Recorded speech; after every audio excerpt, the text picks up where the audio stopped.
Hello everyone, this is just Top Deck here, and I heard that you want to get into Master Duel, huh? Really? Master Duel? Haven't your friends or favorite streamer told you that this game is horrible as they've been on a massive losing streak? You still want to? Okay. Well, look no further. As a day one player here, I have some advice for you to get you started and well on your way to being a good duelist and having a solid account. In this guide, I will go over the basics of the game, settings that you should have, what to buy in the shop, what to craft with your CP points, how the secret packs operate, how ranked works, and overall deck building. As a comprehensive beginner's guide, there's a lot to learn and go over, but it's nothing too intense that will draw you away from the game. Something important to take note of, however, is that you must have patience. Patience will take you a long way with this game, as admittedly, it can be very frustrating to play at times, especially when you're starting out. It will be slow, but you will see improvements as you're going along the way. The game is like that. It's not the type to leave you to fail. Everyone can be successful to a certain degree, and that's where I come in, to ensure that you can accomplish what you set out to do. With that, let's get started.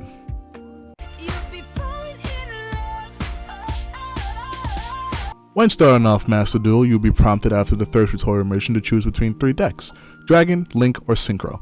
The choice ultimately doesn't matter as you can gain the other decks later on, but for the sake of this, I will tell you to pick the Synchro deck since that comes with Mystical Space Typhoon, as that will help you deal with back row in solo mode and ranked.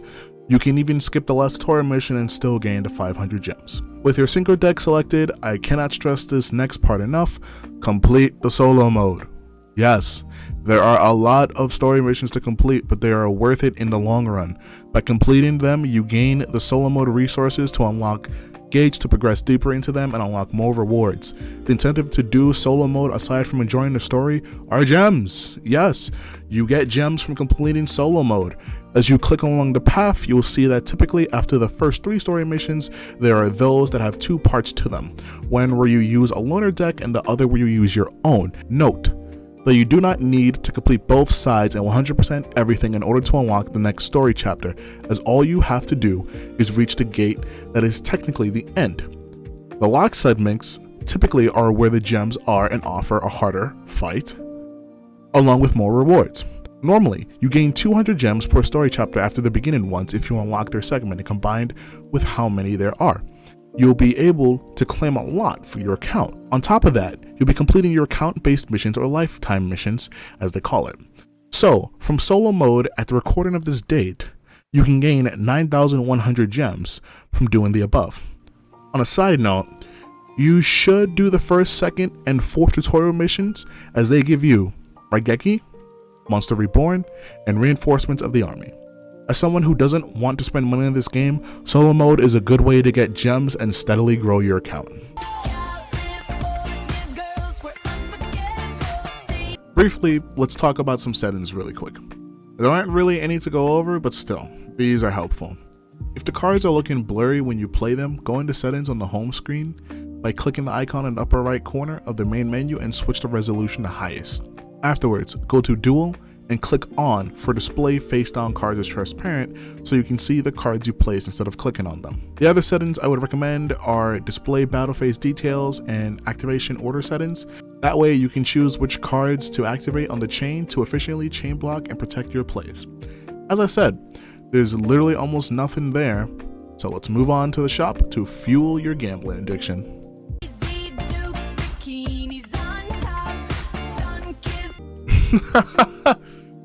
Now for the real advice to kick in. The shop is where you'll be spending another portion of your time debating on, should I roll this selection pack? Oh, this laundry dragon maid looks really cute and transforms? Why aren't there any more than this? Can we get a Ray one where she swaps between the other Sky Striker units, Konami? Actually, shit, wait, I would totally buy that.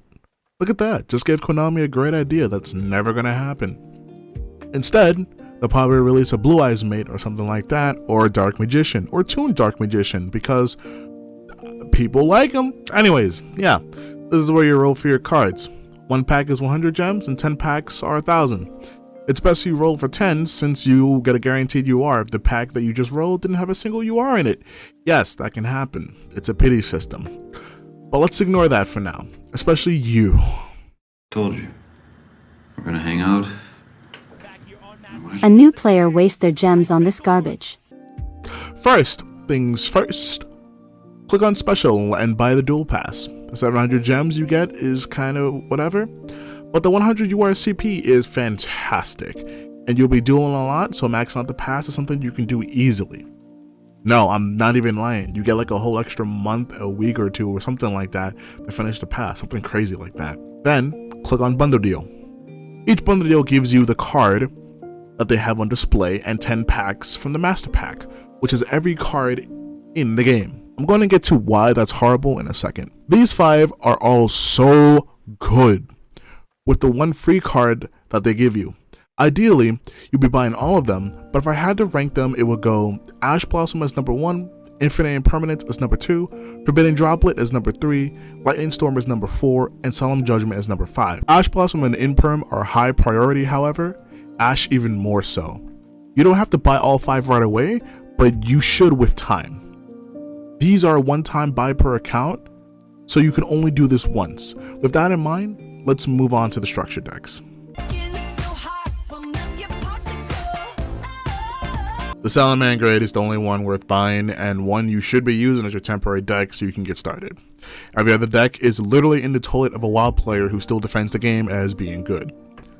You can try to make the argument for the Pendulum Magicians, but that deck is way too expensive to make fully, and any other variant feels like you're stubbing your toe into a nail. The Salamander deck is very strong as a starter deck since you basically have access to the entire deck, and as a bonus you get Heat Soul, which is huge. Out of the structure decks, this is the most complete and viable one. You can purchase it up to 3 times. If you're confused as to how you should play this deck, then you can always look up a guide, watch Distant Coder, a YouTuber/Twitch streamer who is proficient with Salamangreats, and if you need a deck list, you can check out masterduelmeta.com for more info. Ignore accessories. After you get those bundle deals, you should notice that you have some secret packs unlocks. These last for 24 hours and lets you roll from archetype specific packs. This is why I said that the Master Pack was awful, because you're rolling from like thousands of cards when you can limit it to what you actually want instead of gambling. You still are gambling, but you know what I mean. Let's say you want to build everyone's favorite Mecha Palette Ray for your Sky Striker deck, but you don't know how to unlock her secret pack. Here's what you do. You go to deck and create a new deck, search for Sky Striker, then click on the icon next to search, as they will display cards that you don't own. Any SR card that is there that you craft using your SR CP points will unlock that associate secret pack that houses some and sometimes all of the cards you seek. Rarely, cards are split into separate packs. Since you crafted the card, it'll ask you to go to shop and roll. Doing so will give you a free singular roll. Nice. More importantly, you get to roll for Sky Striker cards specifically. Sometimes there are a few cards that don't belong, but you'll always see an associated card. Remember, you have 24 hours, but you can always open the secret pack again by either rolling and acquiring a SR or UR card from that pack, or craft one. You can get 1 free pack for every new secret pack that you can open up. You can find a list of packs on masterduelmeta.com as well.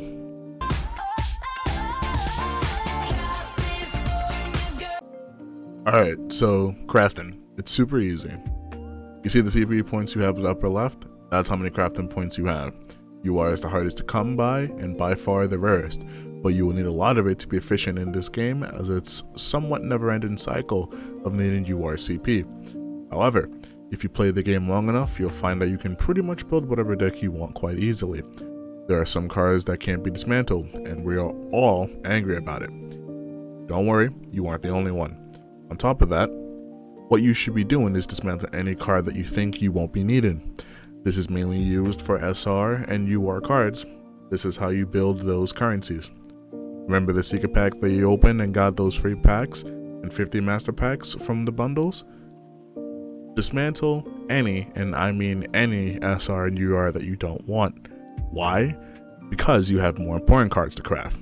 You still need to craft 2 more Ash Blossoms and Imperms, 3 Max C, and 2 Called by the Grave. So all in all, you would need like 270 UR points for what I like to call the glue. The core cards that you'll be putting into your decks as ways to survive and not explode while playing.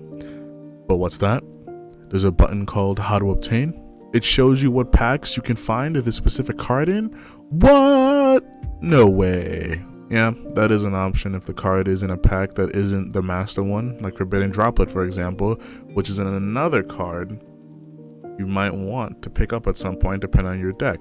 Point is, never roll from the master pack.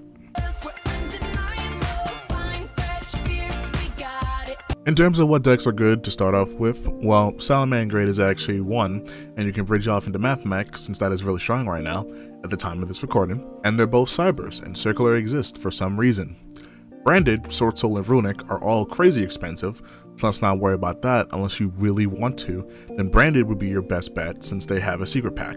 Adignister, Blue, Eldritch, Sky Striker, since their secret pack is in the shop right now as a promotion, Zodiac, Tri-Brigade, Marincess are all good decks to start off with. Eldritch, but yeah, it's pretty good. Kinda. Adignister is a good going first or second deck that has combo lines to set up OTKs with Access Code Talker or going into the Arrival, Cybers, Adignister while playing through Disruption. Blue is a really obnoxious control type of deck that specializes in not special summoning, but normal summoning smaller creatures that have the effect to search and continuously normal summon so they can end on their boss monster, which stops the activated effects of special summon monsters in attack position. Utilizing tech cards like Dimension Sifter and Book of Moon, Blue solidifies itself as a type of anti-meta deck. Eldritch is another control type of deck where you can compare a deck like Flu in Magic terms to be like Jeskai Super Friends, while Eldritch is just Esper control. You have negates with Solemns, card draws with Pots, as it's a deck that doesn't really care about its extra deck, and multiple floodgates to back it up, like Skill Drain, Gilded Match, Rivalry of Railroads, to name a few.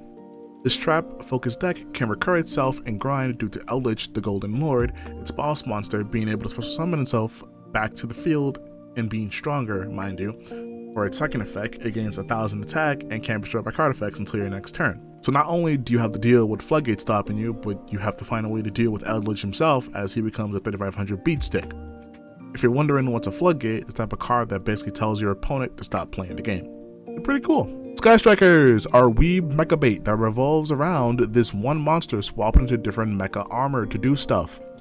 You got a defense form that debuffs, an attack mode that puts a spell back in your hand, a sniper form that dumps a spell to the grave, and a defense form that tells a monster you may not attack. Under Zeke, which Sasuke pilots. Relying on having spell cards that have two effects once 3 spells are in your grave, Sky Strikers is a nice middle ground between a control-based game plan, or you can say, screw it, I'm gonna OTK using linkage. If all else fails, just summon Access Code Talker, you big stupid. Zodiac is Zeus Turbo, a going second deck that summons Zeus mainly. Dryden is really hot, I mean, good, as she can pop one face-up card in the field. Oh yeah, I guess it's also DPE Turbo since Verte is still legal. Well, time to stack up on hand traps and go on second cards. Ooh, I can use Dimension Shifter in this deck, huh? Sweet. Tri-Brigade!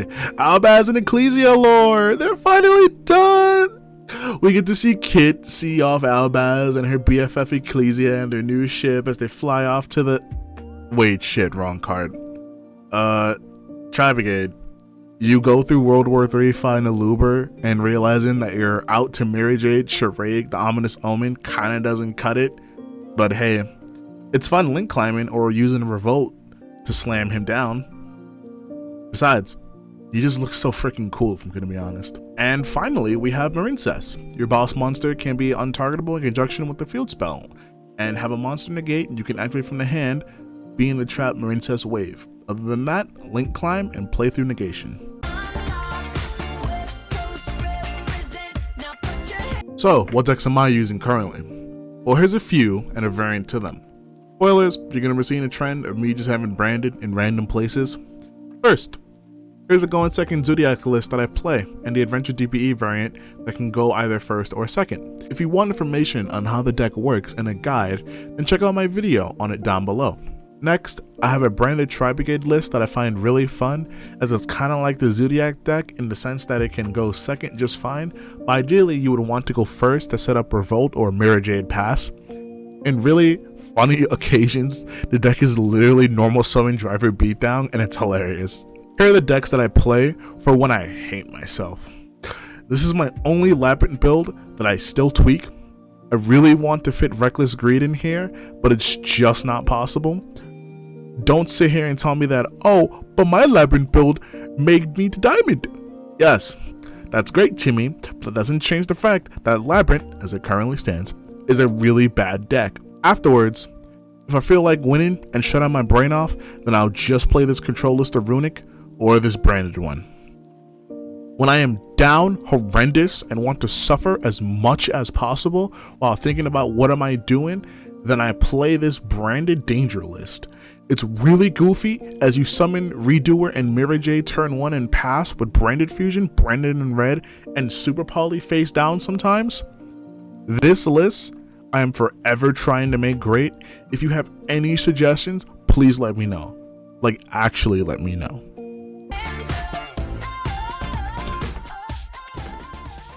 So let me get this out of the way right now, so there aren't any false ideas in your head about this, but rank means nothing in this game.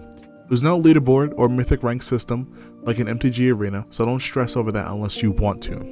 You shouldn't feel forced to achieve the max rank, it doesn't earn you anything extra. You also don't get the rewards from lower ranks once it resets every month, so here's what I do.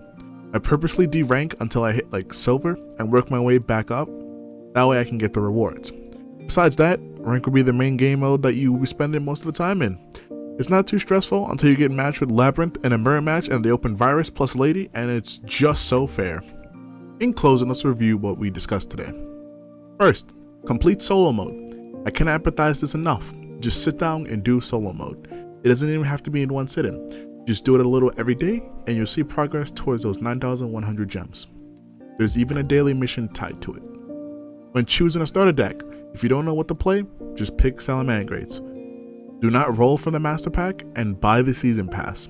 It's so worth it. Oh, and get around to buying the bundle deals. If you're looking for a specific deck to play, check the secret packs that they belong in and craft that SR card to unlock it. There are some staples that you have to finish crafting to help optimize your deck, so don't forget that when you're using your gems. Remember people, we are trying not to use money. If you are ever unsure, then click on how to obtain or use masterduelmeta.com. The starter decks that I suggest are another tool to help you get off your feet besides Salamangrates. These are decks that I find easy enough to craft, learn, and grow with before you find something you really like. If you don't want to spend any CP and are scared that you may not like it, then test out the deck on dueling simulators like the web browser version Dueling Book or the app Yugioh Pro. Both of these are free to use and are tools that I use myself before fully deciding on something.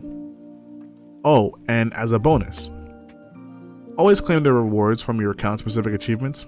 When it comes to doing the daily spectator duel live, you don't actually have to watch it, just load in and click end replay, you'll gain the 5 gems. Finally, there are daily missions, 9 of them. Wait until you have all 9 and complete them all, but don't claim them. Then claim the missions that you know you can do easily every day. That way, throughout the course of the month, you'll gain 120 gems every day from that and 5 from the spectate. And with that, that's everything that I have for you today. I'd like to thank you very much for watching and hope you have a good day. Enjoy Master Duel, and hopefully we get to duel sometime. See ya.